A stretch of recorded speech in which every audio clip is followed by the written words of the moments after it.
Hello friends, तो मैं आपको आज पढ़ाने वाली हूँ differential equation and integral transform. ये बीएससी सेकेंड ईयर की सेकेंड मैथ की बुक है। इसको मैं आज स्टार्ट करने वाली हूँ। ठीक, तो चलिए देखते हैं, इसको स्टार्ट करते हैं। तो उसमें देखते हैं कौन कौन से चैप्टर्स हैं। तो देखिए, इसमें मैं कौन सा चैप्टर स्टार्ट करने वाली हूँ। इसमें मैं 17 चैप्टर स्टार्ट करने वाली हूँ, द लैपलास ट्रांसफॉर्म। इसको मैं स्टार्ट करने वाली हूँ। जो ऊपर चैप्टर्स हैं उनको भी मैं कवर करूँगी, बट पहले जो नीचे चैप्टर है उनको पहले मैं कवर करूँगी, क्योंकि इसमें एग्ज़ाम में ज़्यादा मार्क्स के आते हैं और ये इसमें क्वेश्चन आसान भी होते हैं। ठीक है, तो इससे चलिए मैं सबसे पहले first of all 17 chapter start करने वाली हूँ, द लैपलास ट्रांसफॉर्म। ठीक है, तो चलिए इसको स्टार्ट करते हैं। तो देखिए फ्रेंड्स, इसी चैप्टर को हम स्टार्ट करने वाले हैं, द लैपलास ट्रांसफॉर्म। ठीक है, तो इसमें हम लोग क्या पढ़ने वाले हैं, इस चैप्टर में हम क्या क्या पढ़ने वाले हैं। इस चैप्टर में हम लैपलास की डिफिनीशन, इस लेक्चर में, क्योंकि इस चैप्टर से की कई लेक्चर्स आएंगी, तो इस फर्स्ट लेक्चर में हम द लैपलास ट्रांसफॉर्म, इस लैपलास की डिफिनीशन को जानेंगे और लैपलास की डिफिनेशन को जानेंगे और कुछ एलिमेंट्री फंक्शन के लैपलास भी निकालेंगे। ठीक है, क्वेश्चन आते हैं किसी भी फंक्शन की लैपलास निकालना है हमें। कोई फंक्शन दिया होता है उसका हमें लैपलास निकालना होता है। ठीक है, तो ऐसे ही क्वेश्चन इस चैप्टर्स में होते हैं। तो पहले हम कुछ एलिमेंट्री फंक्शन के लैपलास निकालेंगे और उसको जब प्रॉब्लम सॉल्व करेंगे तो उसमें एज ए फॉर्मूले की तरह हम ट्रीट करेंगे। यानी कि हम ये कह सकते हैं कि लैपलास इस ट्रांसफॉर्म में हम आज कुछ फॉर्मूलों को डिराइव करेंगे और उसको हम जब प्रॉब्लम सॉल्व करेंगे तो उसमें हम एज ए फॉर्मूले की तरह ट्रीट करेंगे। तो चलिए फर्स्ट ऑफ ऑल पहले लैपलास की डिफिनीशन जान लेते हैं कि लैपलास की डिफिनीशन क्या होती है, उसको हम जान लेते हैं। ठीक है, कि जैसे हमने यहाँ पे लैपलास की डिफिनीशन लिखी हुई है, क्या लिखा है हमने पहले इसको देख लेते हैं। हमने लिखा है कि लेट टी है, या टी है। ठीक है, लेट टी, ये टी है। Let t be a function defined for t is greater than 0. The Laplace transform of ft is denoted by L of ft. यानी कोई अगर फंक्शन t है तो उसको, उसके लैपलास को हम किससे डिनोट करते हैं, L of t या fs, इस दोनों से हम डिनोट करते हैं। और इसको डिफाइन कैसे करते हैं, इसे एक इंटीग्रल के थ्रू डिफाइन करते हैं, जो हमने यहाँ पे लिखा हुआ है। ठीक है, तो मान लीजिए हमारे पास एक फंक्शन एफ टी है। ठीक है, मान लीजिए हमारे पास फंक्शन ये एफ टी है। ठीक है, यही फंक्शन एफ टी है। हमारे पास एक फंक्शन एफ टी है, इसके लैपलास ट्रांसफॉर्म को, इसे यहाँ पे देखिए, यहीं पर देखिए कि एक फंक्शन एफ टी है, तो इसके लैपलास ट्रांसफॉर्म को हम एल एफ टी से डिनोट करते हैं या एफ एस से भी डिनोट करते हैं, जैसे हमने अभी आपको बताया। और ये इसको एक इंटीग्रल के थ्रू डिफाइन किया जाता है, ठीक है, यानी हम किसी भी फंक्शन का अगर हमें लैपलास निकालना है, जैसे यहाँ पे एक एफ टी हमने फंक्शन माना है, तो ऐसी कोई भी फंक्शन हो सकता है, साइन हो सकता है, कॉस हो सकता है, या फिर कोई भी फंक्शन हो सकता है, तो उसका हमें लैपलास निकालना है। उस फंक्शन का अगर हमें लैपलास निकालना है तो इस इंटीग्रल में हम क्या करेंगे कि उस, यहाँ पे जैसे हमें यहाँ पे मान लीजिए कि साइन है। ठीक है, कोई फंक्शन साइन है, तो उस साइन को हम यहाँ रख देंगे, क्योंकि देखिए जैसे यहाँ एफ टी है तो यहाँ पे एफ टी रखा गया है, तो अगर साइन यहाँ पे रहेगा तो यहाँ पे साइन रख देंगे, कुछ भी यहाँ पे रहेगा तो यहाँ रख देंगे, जो फंक्शन रहेगा वहाँ पे रख देंगे और इस इंटीग्रेशन में रख देंगे और इसको इंटीग्रेट कर देंगे। जो वैल्यू आएगी उस फंक्शन की क्या होगी, लैपलास होगी। ठीक है, तो ऐसे तो हमने बताया एफ टी का लैपलास कैसे निकालते हैं, बट ऐसे कई फंक्शन आएंगे, उसका हम लैपलास निकालेंगे बारी बारी। तो देखिए, हम जैसे हमने कि अभी बताया आपको कि इस लेक्चर में हम एलिमेंट्री फंक्शन के बारे में जानेंगे। कुछ एलिमेंट्री फंक्शन, यानी एलिमेंट्री फंक्शन जैसे कि साइन, कॉस और कुछ और होती हैं, उन सब का हम लोग क्या करेंगे, लैपलास निकालेंगे, उसे हम क्या कहते हैं, एलिमेंट्री फंक्शन कहते हैं। और जब प्रॉब्लम सॉल्व करेंगे तो उसे एज ए फार्मूले की तरह ट्रीट करेंगे। पर पहले हम उस एलिमेंट्री फंक्शन को प्रूफ करेंगे मतलब क्या, कि कोई फंक्शन दिया हो तो उसको इस इंटीग्रल में रख के हम सॉल्व करेंगे। ठीक है, और जब आगे प्रॉब्लम सॉल्व करेंगे तो उसको हम एज ए फार्मूले की तरह ट्रीट करेंगे। तो चलिए कुछ एलिमेंट्री फंक्शन की लैपलास को निकालते हैं। ठीक है, चलिए फर्स्ट निकालते हैं। तो चलिए फ्रेंड्स, हम स्टार्ट करते हैं। फर्स्ट ऑफ ऑल एक फंक्शन लेते हैं। ठीक है, एक फंक्शन लेते हैं, क्या, तब आपको अच्छे से समझ में आएगा। जैसे कि देखिए एफ टी की जगह इस बार हम 1 लेंगे। ठीक है, ठीक है। इसको हम एज ए फार्मूले की तरह बाद में ट्रीट करेंगे। जो जो हम इसमें एलिमेंट्री फंक्शन निकाल रहे हैं उसको जो प्रॉब्लम सॉल्व करेंगे तो उसमें हम इसको एज ए फार्मूले की तरह ट्रीट करेंगे। तो चलिए पहले इसको निकालते हैं। जैसा कि हमने क्या कहा कि यहाँ जिस फंक्शन का हमें लैप्लास निकालना रहता उस फंक्शन को यहाँ रखते हैं और यहाँ रखते हैं और इसको इंटीग्रेट करते हैं, उस फंक्शन का वो लैप्लास निकल जाता है। तो चलिए इस फार्मूले में हम रखते हैं। तो चलिए हम यानी कि हम निकालते हैं लैप्लास, इस बार 1 है तो 1, यानी कि हम क्या निकालना है, लैप्लास 1 निकालना है। ठीक है, 0 to इनफाइनाइट कर देंगे e to the power s t कर देंगे और एफ टी की जगह क्या लिखेंगे, 1 लिखेंगे और फिर क्या कर देंगे, डी टी कर देंगे। ठीक है, चलिए इसको इंटीग्रेट करते हैं। तो जब इंटीग्रेट करेंगे तो e to the power s t का क्या होगा, अगर ई टू द पावर कुछ भी दिया रहता है और उसका हम लोग इंटीग्रेशन या डिफरेंशिएशन कुछ भी करते हैं तो फिर ई टू द पावर ही आता है, यानी क्या हो जाएगा, e to the power s t ही आएगा। ठीक है, और यहाँ पे माइनस एस है तो नीचे माइनस एस आएगा। आप लोग 12th और 11th तो यहाँ पढ़कर ही आए होंगे जब आप लोग बीएससी में आए हैं, तो इस वजह से हम ये तो सोच कर चलेंगे कि आपको इंटीग्रेशन और डिफरेंशिएशन अच्छे से आ रहा होगा। अगर आपको नहीं आ रहा तो आप पिछले क्लासेस में जाइए और इंटीग्रेशन और डिफरेंशिएशन को थोड़ा सा रिवाइज कर लीजिए, क्योंकि बहुत जल्दी भूल भी जाता है। और क्या करेंगे, हम लिमिट रख देंगे। ठीक है, और इसको सॉल्व करेंगे तो क्या होगा, चलिए इसको लिमिट को सॉल्व करते हैं। तो पहले हम अपर लिमिट को रखते हैं। ठीक है, तो अपर लिमिट को अगर इसमें हम पुट करेंगे अपर लिमिट को, तो पहले हम t की जगह पुट करेंगे तो t की जगह इनफाइनाइट हो जाएगा, e to the power infinite हो जाएगा और e to the power infinite की वैल्यू क्या होती है, 0 होती है। तो ये 0 हो जाएगी और हम अब लोअर लिमिट रखेंगे। तो लोअर लिमिट रखेंगे तो यहाँ पे क्या हो जाएगा, s में 0 का इंटू होगा तो क्या होगा, 0। e टू द पावर 0 की वैल्यू क्या होती है, उसकी वैल्यू होती है 1। ठीक है, और नीचे माइनस एस तो है ही। ठीक है, अब इसको हम सॉल्व करते हैं। इसको हम सॉल्व करेंगे तो क्या आएगा, 1/s। ठीक है, यानी हम ये कह सकते हैं यहाँ पे लैप्लास 1 की वैल्यू क्या आई, 1 की वैल्यू आई 1/s। ठीक है, यानी लैप्लास 1 की वैल्यू 1/s आई, ये हम कह सकते हैं। तो आगे कहीं पर लैप्लास 1 दिया रहेगा तो उसकी जगह हम ये रख देंगे। ठीक है, क्योंकि ये फार्मूले की तरह हो गया। हमने क्या कहा कि सब एलिमेंट्री फंक्शन जितने हम निकालेंगे वो एक फार्मूले की तरह हो जाएगा। ठीक है, तो चलिए अब सेकंड निकालते हैं। ठीक है, अब सेकंड, ये क्या था, फर्स्ट था और हम क्या करेंगे, अब सेकंड निकालेंगे। तो चलिए सेकंड निकालते हैं।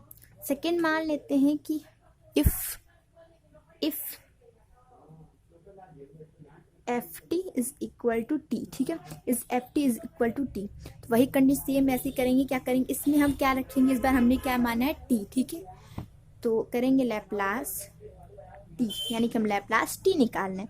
इनफाइनाइट 0 to इनफाइनाइट रख देंगे, ई टू पावर एस टी रख देंगे और क्या रखेंगे, टी और डी टी। ठीक है, अब इसको कैसे हम इंटीग्रेट करेंगे, और जिसको इंटीग्रेट करेंगे जो वैल्यू आएगी वो लैप्लास टी की वैल्यू हो जाएगी। तो इसको हम कैसे इंटीग्रेट करेंगे, तो पहले क्या करेंगे, ये तो हमें प्रोडक्ट वाला यहाँ फार्मूला लगेगा क्योंकि यहाँ पे 2 फंक्शन है। ठीक है, तो प्रोडक्ट वाला फार्मूला चलिए हम लिख देते हैं यहाँ बगल में, प्रोडक्ट का फार्मूला लिख देते हैं क्योंकि प्रोडक्ट का फार्मूला बहुत ही जल्दी भूल जाता है। ठीक है, मान लीजिए कि ये u है और ये v है। ठीक है, और ये क्या है, dx। ठीक है, तो इसका इंटीग्रल का फार्मूला क्या होता है, पहले v लिखते हैं यानी कि सेकेंड वाला। ठीक है, नहीं पहले u लिखते हैं। ठीक है, u लिखते हैं पहले, चलिए फार्मूला लिख देते हैं, फिर इसी तरह हम क्वेश्चन को भी सॉल्व कर लेंगे। du/dx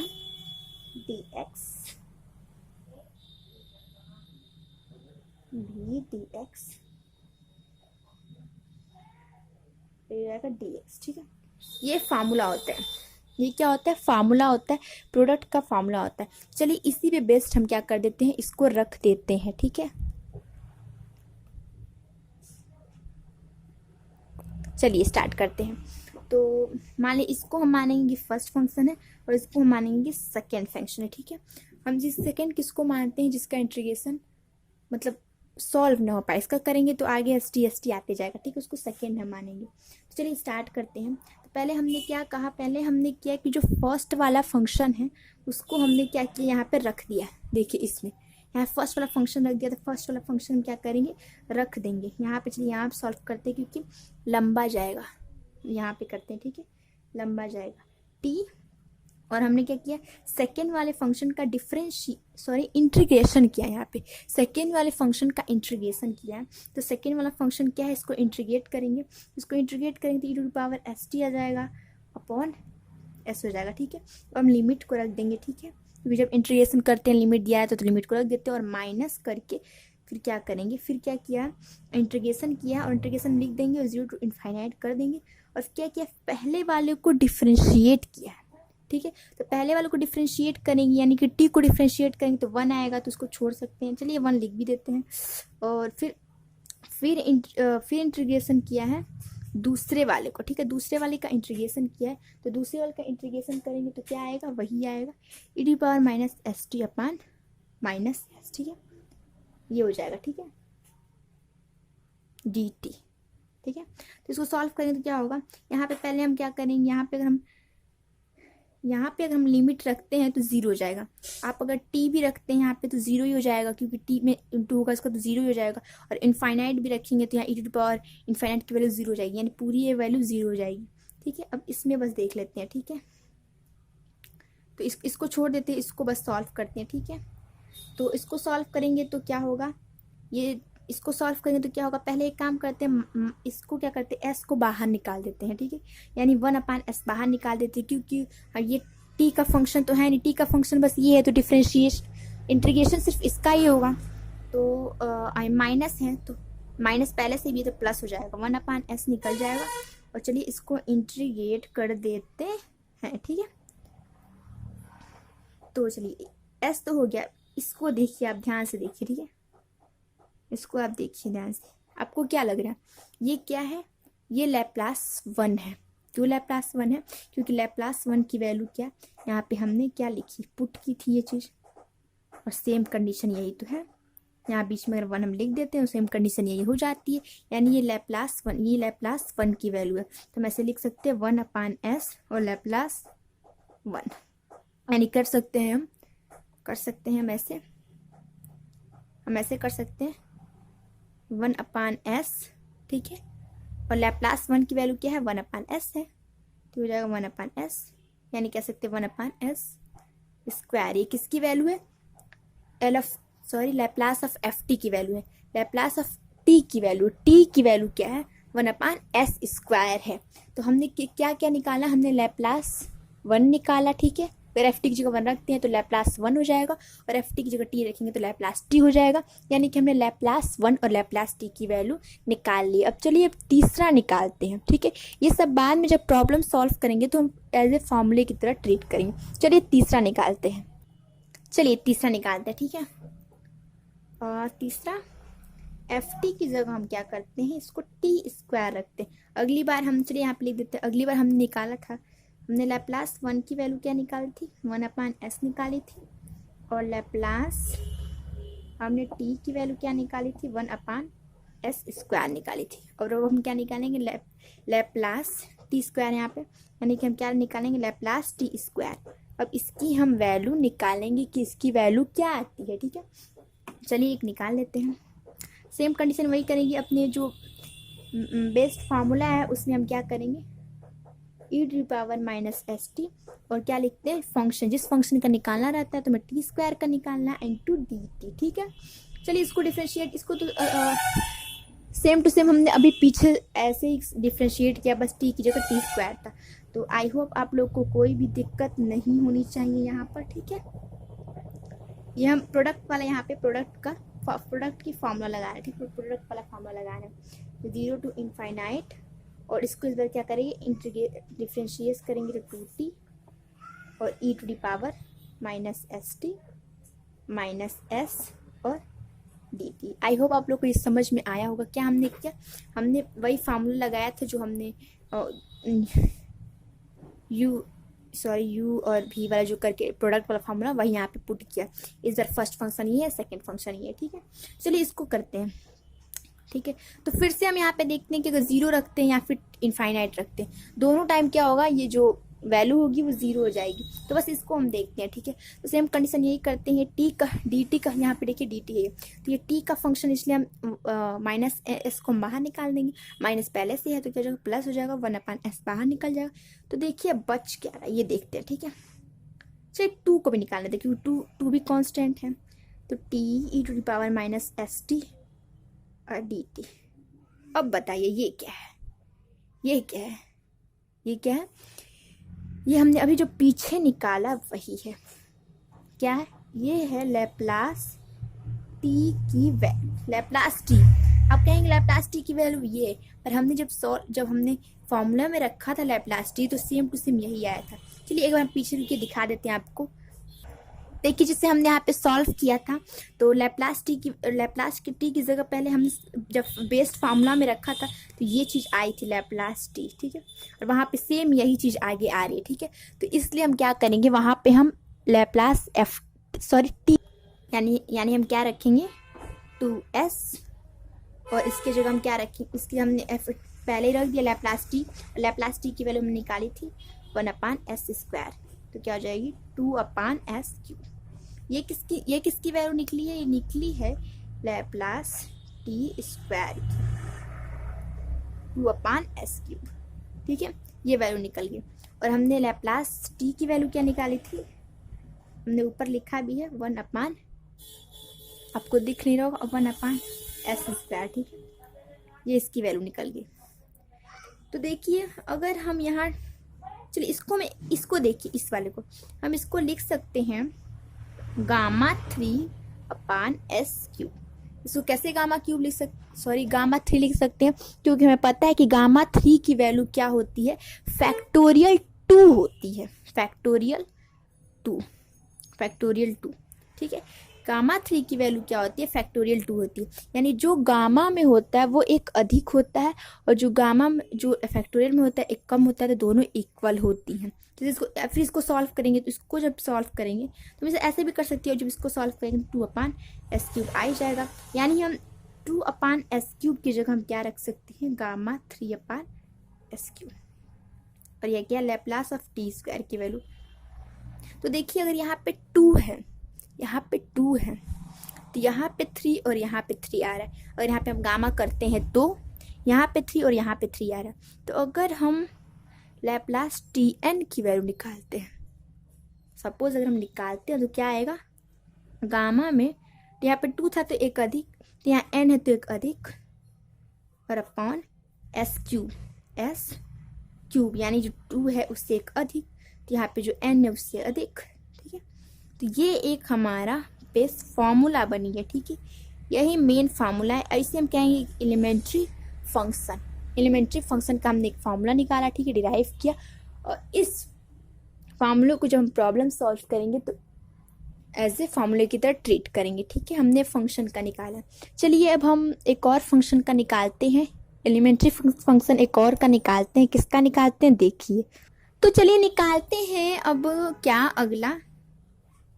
ये सब एक फार्मूले की तरह बाद में हम ट्रीट करने वाले हैं। अभी हम इन सब का लैप्लास निकालेंगे और फिर इसको हम एज ए फार्मूले की तरह ट्रीट करेंगे। तो चलिए इसका निकालते हैं। तो हमने क्या कहा कि जो यहाँ पे रहता है उसको हम इंटीग्रेशन के अंदर कहाँ लिखते हैं, यहाँ पे, इसके बाद लिखते हैं। तो e⁻ क्या लिखेंगे, 80 लिख देंगे। और साफ दिख रहा है, हाँ दिख रहा है, ठीक है। 80 लिख देंगे और यहाँ पे लिख देंगे dt, ठीक है। चलिए इसको सॉल्व कर देंगे तो लैप्लास e⁻80 का निकल जाएगा, ठीक है। तो ऐसे कर देंगे। और चलिए जो अगर बेस बराबर है तो क्या होता है, घात को जोड़ देते हैं। बेस बराबर हो तो घात को जोड़ देते हैं, ठीक है। चलिए जोड़ देते हैं। तो क्या होगा, e⁻ -s + a और बाहर t लिख देंगे और dt। इसको सॉल्व करेंगे तो क्या आएगा, e⁻ माइनस को हम क्या करेंगे, अगर माइनस को कॉमन लेते हैं तो s - a t dt हो जाएगा। और चलिए अब तो हम इसको कर ही सकते हैं, इसका इंटीग्रेशन तो कर ही सकते हैं, ठीक है। इसका इंटीग्रेशन क्या होगा जब इसको इंटीग्रेट करते हैं तो e⁻ का e⁻ ही हो जाता है। तो s - a t और upon -s - a। I hope आपको ये समझ में आया होगा, क्योंकि ये तो इंटीग्रेशन का पार्ट है, ठीक है। और लिमिट रख देते हैं, हमने इंटीग्रेशन किया तो यहाँ पे लिमिट रख देंगे। ये देखिए ये इतना बड़ा है, ठीक है, ये गलत हो गया था। ये हमने इंटीग्रेशन यहाँ पे इसको सॉल्व किया तो ये आया था, ठीक है। ये वाली आई थी वैल्यू, ठीक है। अब क्या करेंगे, लिमिट 0 to इनफाइनाइट।